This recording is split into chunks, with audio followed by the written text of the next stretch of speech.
False positive से हमारा जो पी वैल्यू है जैसे प्रोबेबिलिटी वैल्यू जो 0.05 है, तो दरअसल ये रिस्क फैक्टर्स रिप्रेजेंट करता है। अगर 0.05 को मल्टीप्लाई बाय 100 करेंगे तो शो होगा कि 5% रिस्क फैक्टर होता है। हो सकता है हमारा रिजल्ट जो है सही आया हो, लेकिन हमें जो रिजल्ट जो एसपीएसएस दे रही है वो फास्ट दे रहा है, यानी नेगेटिव। मेरा सवाल तो सिंपल सा है, तुम्हें टेक्निकल मत ले जाओ जी टेक्निकल ले जाओ तो अपने टेक्निकल और खुद चल जाओ। जी जी फॉल्स पॉजिटिव मींस क्या समझ में आता है, यहाँ पे घंटी क्या बजती है? सर फॉल्स पॉजिटिव से मकसद ये है कि जो रिलेटेड यानी पॉजिटिवली थे कोरिलेटेड। पॉजिटिव है पर गलत है। पर गलत है जी सर। हाँ। लेकिन रिजल्ट तो पॉजिटिव है पर गलत है, वो किस वजह से होता है? वो फॉल्स पॉजिटिव वो को-फाउंडिंग फैक्टर की वजह से भी हो सकता है। टाइप 1 एरर कोई हमने की हो उस वजह से, ऑब्जर्वेशनल हो सकते हैं या इंस्ट्रूमेंटल। कितने परसेंट चांस है कि रिजल्ट फॉल्स पॉजिटिव आता है? 5%। 5%। यानी कि मतलब 100 में से 5 फॉल्स है जी 95%। यानी इसका मतलब ये कि हम फॉल्स 5 की फॉल्स डायग्नोसिस करके हम उसका ट्रीटमेंट शुरू कर देंगे, ये मकसद नहीं सर जी जी। अगर फॉल्स पॉजिटिव आ रहा है, हम समझ रहे हैं कि भाई इनको फॉल्स पॉजिटिव है जी मगर हमें नहीं पता वो फॉल्स है, हम तो पॉजिटिव समझ के ट्रीटमेंट शुरू कर देंगे उसकी। जी सर यही है ना, यही बात। जी हां तो ये 5 तो बहुत ज्यादा है सर 5 मतलब 100 में से 5 लोगों को मार देंगे। नहीं तो 5% रखने का मकसद इसमें तो फिर दो चांसेस हो सकते हैं। जैसे सिग्निफिकेंट टू फेल हमने यहाँ मेंशन किया था बेयरटी टेस्ट में, तो 0.025 हो सकता है कि वर्स्ट हो कंडीशन, बिल्कुल रिस्क को वर्स्ट बताए, तो 0.025 ये हो सकता है कि गुड भी बता सकता है। फॉल्स नेगेटिव क्या होगा?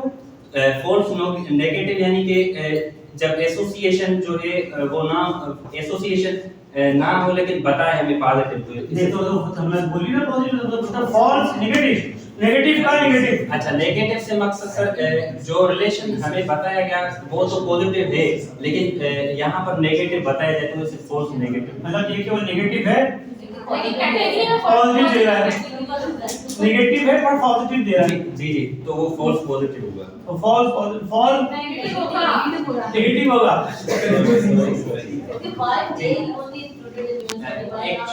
Actually, females were excluded because of ethical reason, like TENS, US and COBRA extension we couldn't apply to females, so that's why we. तो आपके ख्याल में फीमेल में ज्यादा ये लोअर पैन है ना? जी जी फीमेल में ज्यादा है। आप उन्हीं को निकाल के बाहर कर दिया आपने। तो सर वो ethical reason की वजह से। बेसिकली मैं परेशान अभी से कुत्ती भी बीमारी के साथ मेल सेट कर रहा है। मैंने फीमेल ये नहीं कि उसको हॉस्पिटल वालों लड़की को आधा आदमी नहीं मतलब मैं कॉमन सेंस एक्सपेरिमेंट जी है। जी फीमेल जो है उनका मसला ये होता है कि वो जो है बहुत से वो काम करते हैं, जी। अब तो मेल भी कर रहे हैं तो ज्यादा बैठ के काम होता है, जी जी तो उनकी जो पोजीशन होती है उसके हिसाब से जो है वो ज्यादा इफेक्टिव होते हैं। जी बिल्कुल बिल्कुल। आप डेटा जब भी जनरेट कर रहे हैं तो आपने अच्छा कि आपने बता दिया कि हमने इनको एक्सक्लूजन में डाल दिया पहले जी जी पहले कर दिया, तो हमारी जितनी भी अब तवज्जो है वो मर्दों की तरफ ही है।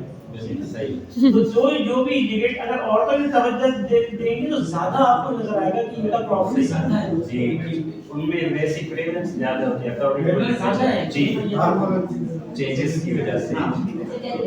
स्लाइड नंबर 7 स्लाइड डालो।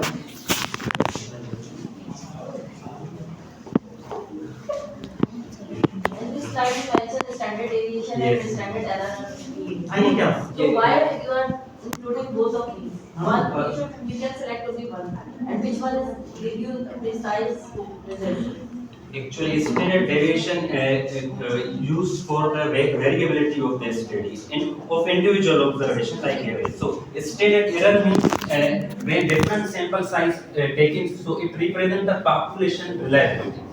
So, when different sample size, if someone else, if add different like I added 60 sample size, if someone else wanted to work upon it, so they on different sample size like 70, so they can be used. So this is for the population purpose and it's for sample size which is our and in it we always use degree of freedom like 59. But actually problem ये होती है जब standard deviation standard error mean they दो जी जी तो फिर आप जो है ना वहां प्लस माइनस साइन लगा रहे हो। जी जी बिल्कुल। और दोनों को साथ लिख रहे हो। साथ। प्लस माइनस स्टैंडर्ड एरर और स्टैंडर्ड। हाँ तो जब आप अलग-अलग लिखेंगे दो तो हमारा वो जो है आपका रिजल्ट खुद डॉजी हो जाएगा। जी डॉजी अब डॉजी अगर मैं सवाल जब करूंगा तो मैं आपका स्टैंडर्ड डेविएशन को देखूंगा प्लस माइनस में, स्टैंडर्ड एरर मीन को देखूंगा प्लस माइनस में, कहाँ देखूंगा?